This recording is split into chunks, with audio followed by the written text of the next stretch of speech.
Hi, Ty from Groovy Entertainment. Today we got another book on tape to play for you. Today's book is Aladdin Lago Return from 1992. So let's get started.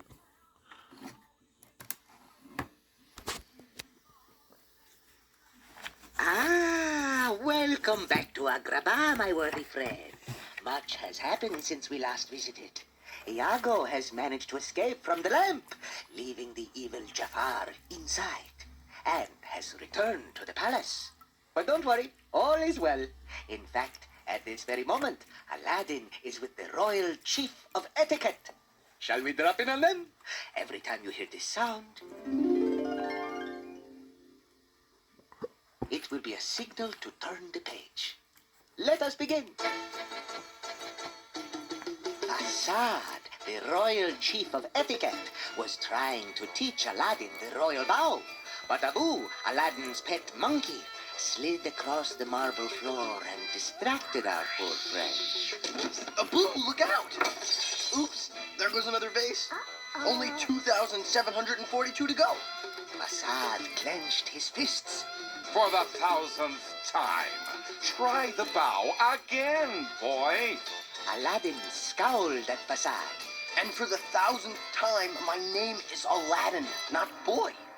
I can't take much more of this. Meanwhile, Jasmine was in her sitting room, being fitted into a gown by her dressmaker, Daleen. Oh, Darlene, I'm so sick of going to these parties. All I do is act like a decoration.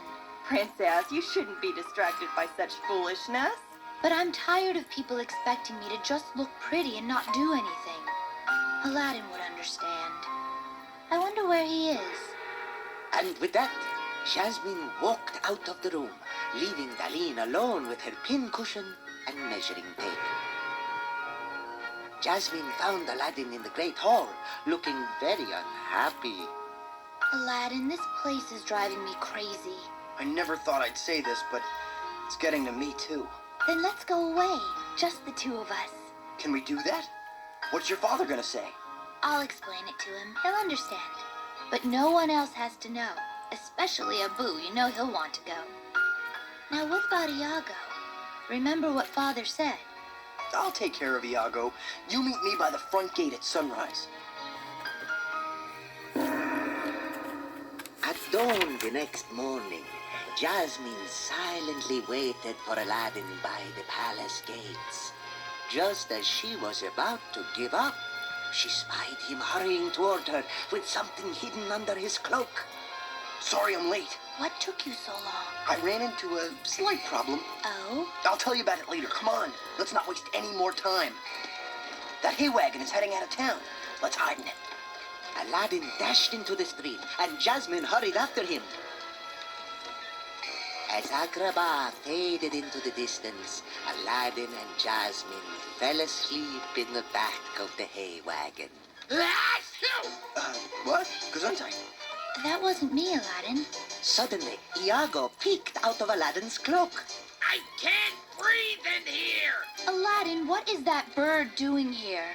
Iago, I told you to wait until I had a chance to tell her. Look, I'm allergic to hayseed, okay?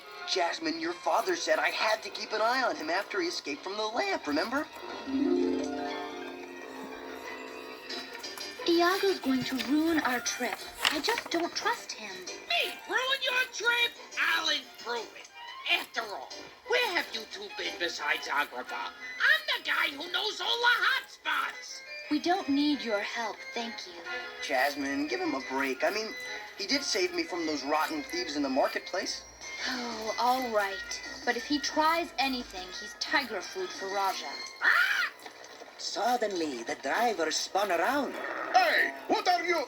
Out of my wagon now!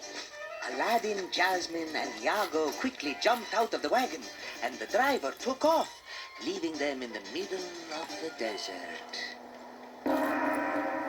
Hours later, they were still trudging across the hot desert.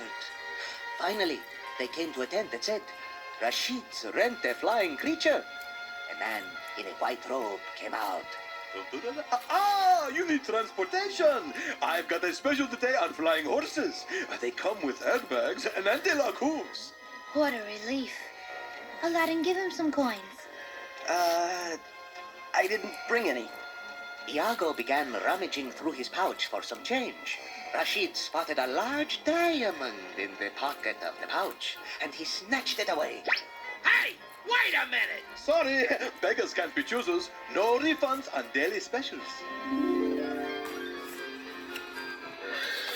Very carefully, Aladdin, Jasmine, and Iago mounted the enchanted horse.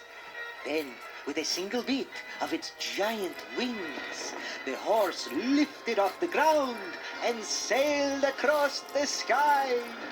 Far below them, the desert stretched for miles in all directions. Iago studied the map, but they flew on and on without seeing anything. Finally, Iago took a beautiful jeweled necklace out of his pouch. One jewel was missing, the diamond. Iago, did you take that from the palace? No, it was in the lamp with Jafar. I thought I might need it for a personal emergency. And according to this map, that's now. We're going nowhere, but I can fix that. Aladdin was puzzled. How? With Queen Shahrazad's necklace. Jasmine whirled around. Queen Scheherazade? I've read about her. She kept her husband, the king, spellbound by telling him stories for 1,001 nights. But I never heard about her necklace. She wore it when she told her stories, and it absorbed all their magic. It's supposed to transport you places. So let's see. First, I touched the ruby. The necklace's jewels began to glow, and the sky shook with thunder. Before they knew what was happening, our trio found themselves on the deck of a huge sailing ship. Wow! From across the ship, a thin man in a captain's uniform marched up to Aladdin. Come, Sinbad. It's your turn to steer the ship. Sure. As Aladdin was led away, he signaled Iago and Jasmine to follow.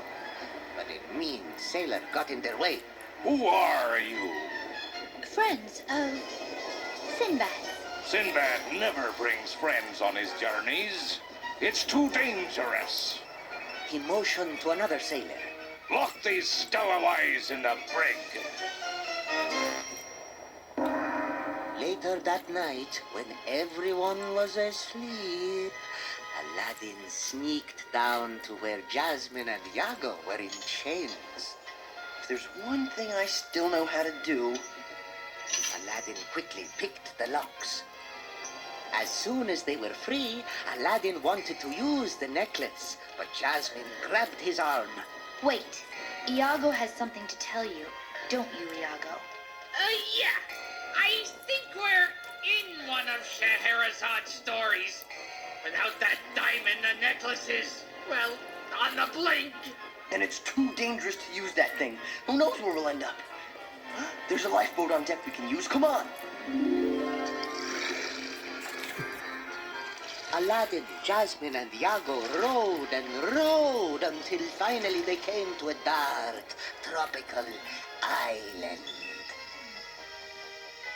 As they set off through the jungle, Jasmine was reminded of another story in 1001 Arabian Nights. I hate to say this, but I seem to remember an island in one of Queen Shaherazade's stories, and everyone in the story was captured by a giant one-eyed monster called a Cyclops. Well, it seems pretty safe here.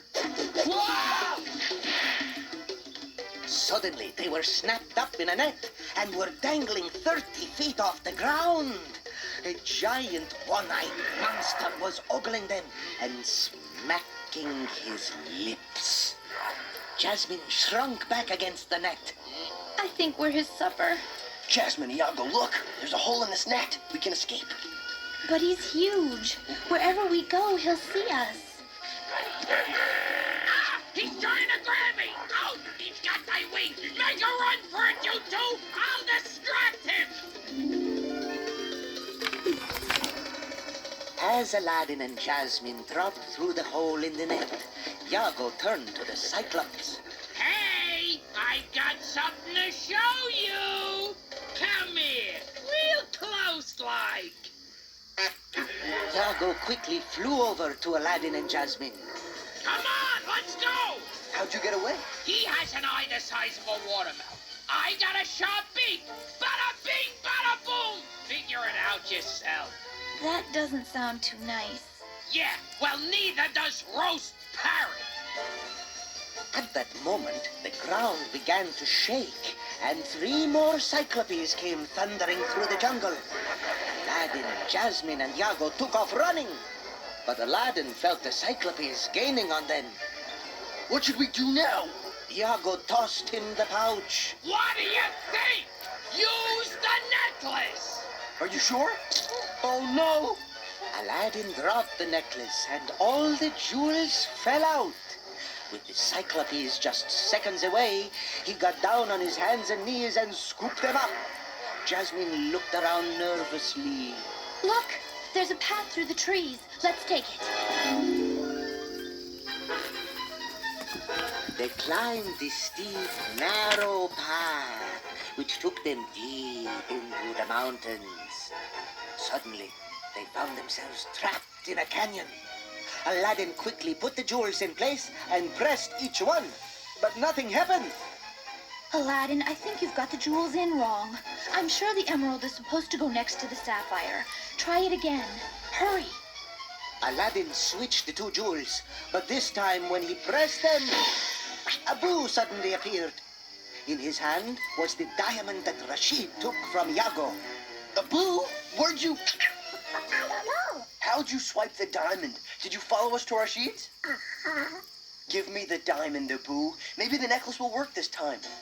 But Abu held the diamond tightly and looked sorely at Aladdin. Abu, don't be mad. This was supposed to be a trip for just Jasmine and me. Abu scowled at Iago. I had to bring Iago. You heard what I promised the Sultan. Come on, help us out. Aladdin gently put his arm around the little monkey, and Abu shyly turned over the diamond. As the Cyclopes entered the canyon, they all disappeared.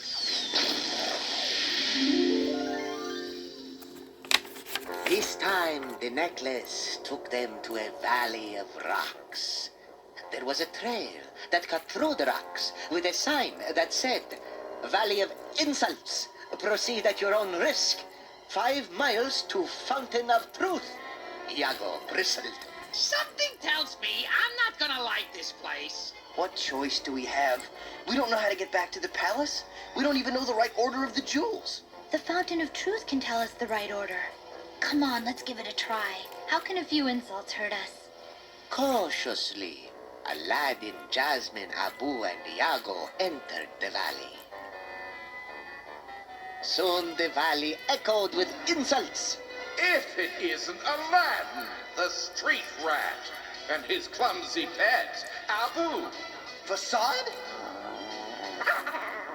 It must be the stones. Don't listen, Abu. Yes, it's the stones, Abu. But you're so stupid it doesn't matter.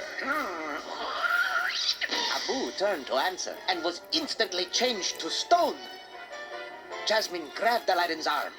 Don't turn around. Keep going.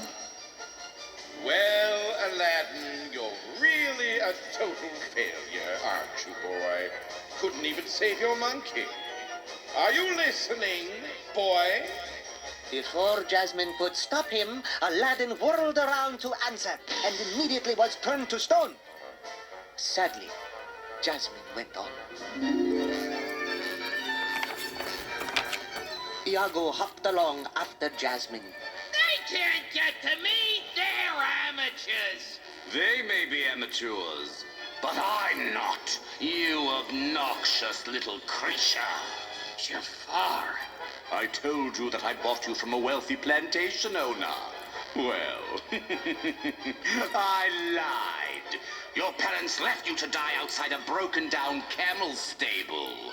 That's not true. You... Iago turned and met the same fate as the others. Scared and shaking, Jasmine kept walking. The rocks now sounded like a chorus of servant girls. You're next, princess! I must not listen. I must not turn around. Look at her shoes. They look like she's going bowling. Where'd you get them, princess? At the bargain bazaar? Yeah, and her hair? If it gets any longer, she can wear it as a fur coat. Poor princess. She could never survive in the real world. Everything has to be done for her. Jasmine refused to hear the insights. She kept her eyes focused on the far end of the valley and ran as fast as she could. Tears running down her cheeks, Jasmine finally made it to the fountain of truth. The sparkling water bubbled out of a jeweled basin. She knelt before it. Fountain, how can I use the necklace to save my friends and get back home? First, you must quench your thirst and take some of my water back to your friends. Then put the jewels in the necklace in the same order that you see here. Oh, thank you, Fountain. After taking a long, cold drink, Jasmine filled a silver goblet and slowly carried it back through the valley to her friends. This time the rocks were silent. When Jasmine reached her friends, she gave each of them some water. Instantly they came alive. Jasmine. Oh, what a relief. Before Iago could say anything more, Jasmine smiled. I should thank you for helping us on this trip. I guess you really have changed. Yeah, but if this is your idea of a good time, find yourself another parent! All I wish for now, Iago, is that we get home safely. Jasmine took the necklace from Aladdin, rearranged the jewels, and put it around her neck. That evening, Aladdin and Jasmine strolled through the palace. Jasmine, I've got to know how you made it through those rocks. Didn't their insults get to you? You know what they say, if you can't say anything nice. Just then, Fasad entered the room. Ah, Aladdin, Jasmine, Queen Scheherazade the Fifth has arrived. And of course, neither of you is ready. Queen Scheherazade the Fifth? We have just the present for her, don't we, Jasmine? Ahem! Oh, and Iago, of course. Abu, give me the necklace. Abu, come back here. Abu, watch out for the vase. So you see, all is well at the palace. Until the next adventure.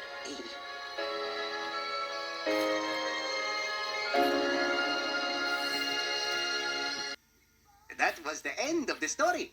I hope you liked it. If you'd like to hear it again, turn the tape over. That's all. So that was Aladdin, Lago Return for 1992. So if you like, subscribe, share, and comment, and have a groovy day. And our next book will be The Story of Little Red Riding Hood.